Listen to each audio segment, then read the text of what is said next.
Hello বন্ধুরা, কেমন আছো সকলে? আশা করছি সকলেই খুব ভালো আছো আর আমরাও অনেক ভালো আছি।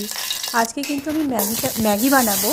তো ম্যাগিটা আমি কিন্তু খুব একটা খাই না, তবুও ছেলের আবদার আর আমারও কিছুটা খাওয়ার খুব ইচ্ছে হয়েছিল, সেজন্য কিন্তু আমি ম্যাগিটা বানাচ্ছি। তো চলো আজকে ম্যাগি বানানোর জন্য আমি এখানে নিয়ে নিয়েছি 2 প্যাকেট ম্যাগি, আর সেটাকে আমি গরম জলে একটুখানি সিদ্ধ করে নিয়ে তারপর রেখে দিয়েছি। তারপর কিন্তু আমি এখানে একটুখানি গাজর আর একটু টমেটো একটু তেল দিয়ে ভালো করে ভেজে নিলাম। তারপরে একটু জিরে গুঁড়ো দিলাম, তারপরে একটু লঙ্কা গুঁড়ো, একটু লবণ আর একটু ম্যাগির মশলা দিয়ে ভালো করে এটাকে ভেজে নিচ্ছি। ভেজে নেওয়ার পর কিন্তু